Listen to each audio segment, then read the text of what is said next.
সুপ্রিয় দর্শক, আপনাদের সকলকে সাদর আমন্ত্রণ জানাচ্ছি কৃষি কথনে।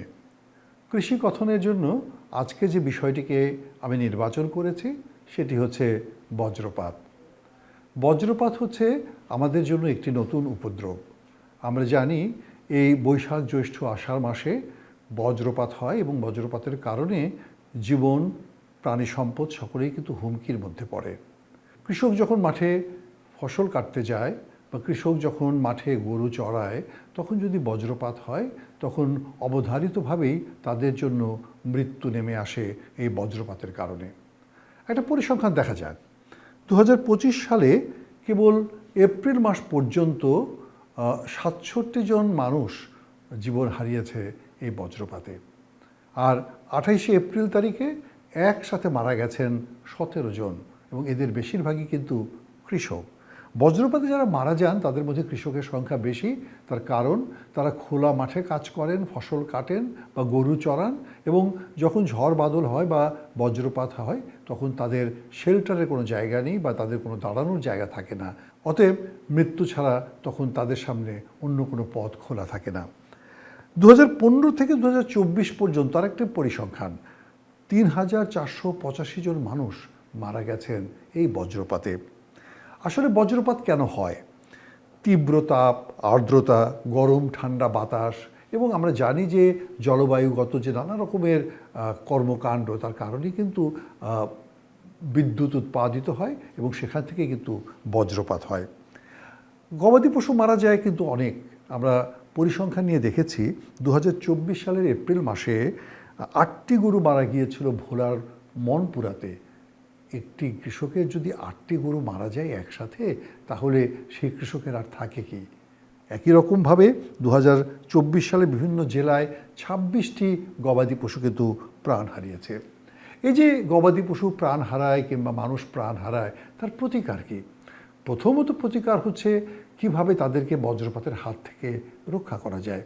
আমরা জানি নানা রকমের বৈজ্ঞানিক পন্থা আছে, যে পন্থাগুলোকে অনুসরণ করলে আমরা বজ্রপাত থেকে মানুষকে বা সম্পদকে বাঁচাতে পারি। যদি বজ্রপাত নিরোধক দণ্ড আমরা স্থাপন করি, আমরা যেটাকে বলা হয় লাইটেনিং অ্যারেস্টার, সেগুলোকে যদি স্থাপন করি তাহলে আমরা বজ্রপাত অনেকাংশেই কমিয়ে আনতে পারি। আমরা তাল গাছ রোপণ করেও কিন্তু বজ্রপাতকে নিয়ন্ত্রণ করতে পারি। কিন্তু দুঃখজনক বিষয় হলো, সেদিনই দেখলাম নড়াইল জেলাতে তাল গাছ কাটার হিড়িক পড়ে গেছে, কারণ তারা তাল গাছের ডিঙি বানিয়ে এখন বিক্রি করবেন। কিন্তু এটি যে তাদের জন্য কত ভয়ানক পরিস্থিতি ভবিষ্যতের জন্য অপেক্ষা করছে, সেটি হয়তো তারা বুঝতেও পারেন না। আসলে তাল গাছ যেখানে আছে সেগুলোকে রেখে দেওয়া দরকার, যাতে বজ্রপাত নিরোধে এগুলি বড় ধরনের ভূমিকা রাখতে পারে। তাছাড়া কৃষকদের জন্য বিভিন্ন খোলা জায়গাগুলোতে ছাউনি থাকা দরকার, যাতে সেই ছাউনিতে তারা ঝড় বাদলের সময় বসে থাকতে পারেন এবং বজ্রপাত থেকে নিজেদেরকে রক্ষা করতে পারেন। শহরাঞ্চলে কিন্তু বজ্রপাত তেমন হয় না, খোলা জায়গাতেই বেশি হয়। অতএব সেই জায়গাগুলোতে এই সিস্টেমগুলোকে আমরা কাজে লাগানোর চেষ্টা করতে পারি। আরও ছোট্ট কিছু পন্থা আছে যেগুলো আমাদের কৃষক ভাইরা জানেনও না। যদি আপনার পায়ে একটি গামবুট থাকে কিংবা একটা প্লাস্টিকের কোনো জুতো থাকে, তাহলেও কিন্তু বজ্রপাত থেকে একজন মানুষ নিজেকে রক্ষা করতে পারেন।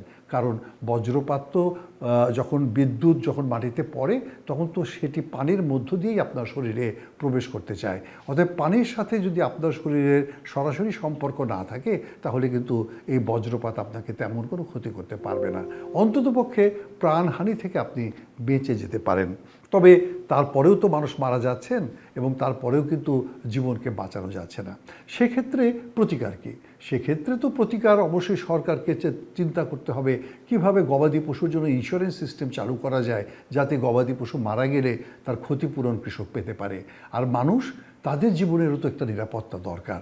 যে কৃষক মারা যায় তারও জন্য একটি ক্ষতিপূরণ কিন্তু যাদেরকে দিতে হবে, কারণ সে কৃষক তো আমার জন্য খাদ্য উৎপাদন করতে গিয়েই মারা গেছে। বাংলাদেশে এখন একজন কৃষক যখন মারা যায় তখন তার জন্য, বা একজন মানুষ যখন মারা যায় তার জন্য 2 লাখ টাকা পর্যন্ত ক্ষতিপূরণের ব্যবস্থা আছে। কিন্তু আমাদের পার্শ্ববর্তী দেশ ভারত, সেখানে কিন্তু 4 লক্ষ রুপি থেকে 6 লক্ষ রুপি পর্যন্ত ক্ষতিপূরণ দেওয়া হয়।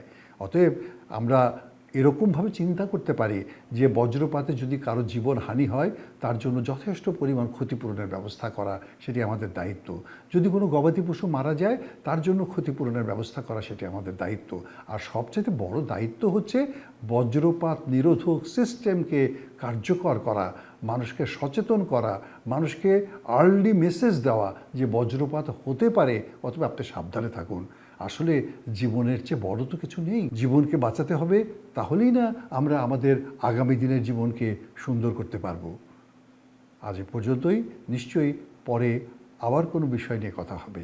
ধন্যবাদ সকলকে।